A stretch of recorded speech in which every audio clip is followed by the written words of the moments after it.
warahmatullahi wabarakatuh.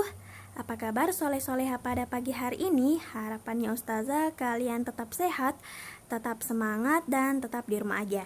Nah, hari ini kita kembali belajar bahasa Indonesia, dan materi kita hari ini masih berkaitan dengan IPA, dan materinya tentang daur hidup hewan. Jadi kita langsung saja.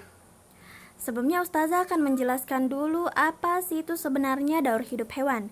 Jadi, daur hidup hewan adalah suatu proses di mana hewan atau makhluk lainnya yang mengalami perubahan bentuk sepanjang hidupnya.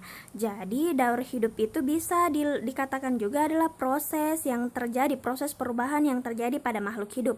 Ini sebenarnya tidak hanya terjadi pada hewan, tapi juga terjadi pada makhluk hidup yang lainnya seperti manusia dan tumbuhan. Nah, contoh daur hidup hewan adalah diawali dengan tahapan telur hingga sampai dewasa. Nah, itu biasanya pada hewan ayam atau burung. Nah, setiap makhluk hidup pasti mengalami yang namanya daur hidup. Akan tetapi, tidak semuanya sama. Daur hidup atau siklus hidup hewan juga sering dinamakan dengan proses metamorfosis. Jadi, metamorfosis itu sama dengan daur hidup atau siklus hidup yang terjadi pada hewan. Nah, Ustazah akan jelaskan dulu pertama daur hidup yang terjadi pada ayam. Jadi, daur hidup ayam itu diawali dengan tahap pertama, yaitu tahapan telur atau zigot. Nah, telur di sini adalah wadah organik yang mengandung zigot di mana embrio berkembang hingga dapat bertahan hidup dengan sendirinya. Lalu kemudian menetas bila mencapai waktu yang telah ditentukan setelah melalui proses pengeraman. Nah, itu tahapan pertama. Nah, tahapan yang kedua adalah dari telur menjadi anak ayam. Jadi setelah telur menetas, mereka membutuhkan tempat dengan suhu yang tetap terjaga kehangatannya. Oleh karena itu, saat ini tidak sulit untuk menemukan alat penghangat buatan untuk ayam atau unggas.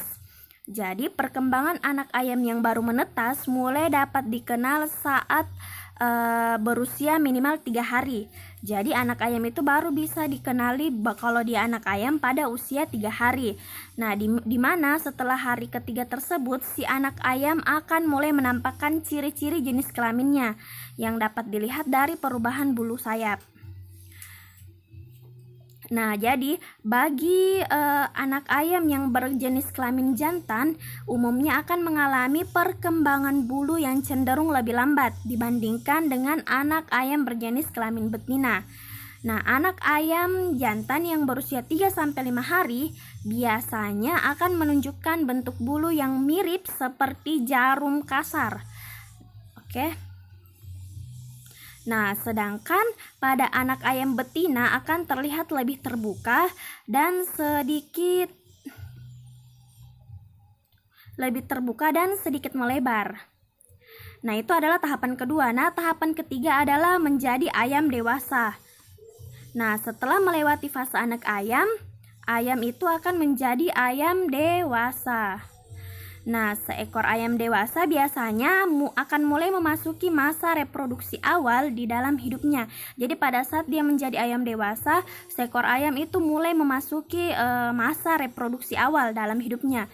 Jadi ayam itu akan melakukan reproduksi ketika dia sudah menjadi ayam dewasa. Nah, itu adalah tahapan atau daur hidup yang terjadi pada ayam. Nah, selanjutnya kita akan membahas daur hidup yang terjadi pada kupu-kupu. Nah, jadi seperti di gambar yang Ustazah berikan, daur hidup pada kupu-kupu itu dimulai dari telur. Sama seperti ayam tadi dimulai dari telur. Setelah dari telur dia akan membentuk yang namanya larva atau ulat. Nah, biasa kita lihat di daunan ada ulat kecil. Nah, itu adalah telur kupu-kupu yang telah berubah menjadi ulat.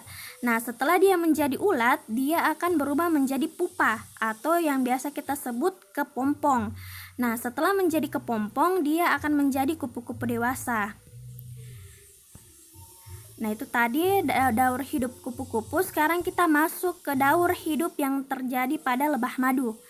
Nah, hampir mirip dengan daur hidup yang terjadi pada kupu-kupu. Jadi daur hidup pada lebah madu juga diawali dengan fase yang namanya telur. setelah itu berubah menjadi larva seperti kita lihat di gambar, dan setelah itu menjadi pupa atau kepompong. Nah, setelah itu baru memasuki fase imago atau menjadi lebah dewasa. Nah, kalian bisa lihat dari gambarnya, dari telur, larva, pupa, dan lebah dewasa. Nah, Allah Subhanahu wa Ta'ala berfirman dalam surah An-Nahl ayat 70, Allah menciptakan kamu, kemudian mewafatkan kamu, dan di antara kamu yang dikembalikan kepada umur yang paling lemah, supaya dia tidak mengetahui lagi sesuatu pun yang pernah diketahuinya. Sesungguhnya Allah Maha Mengetahui lagi Maha Kuasa.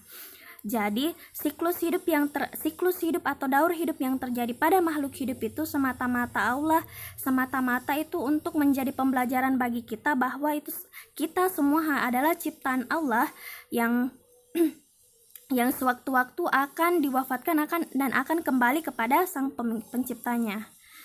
Nah, jadi semua yang terjadi pada alam semesta kita, termasuk penciptaan kita sebagai manusia, semata-mata adalah untuk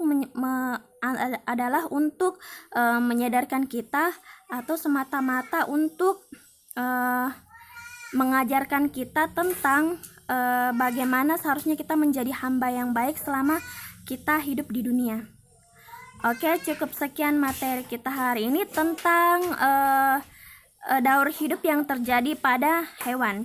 Oke, terima kasih atas perhatiannya dan sampai jumpa di video selanjutnya. Assalamualaikum warahmatullahi wabarakatuh.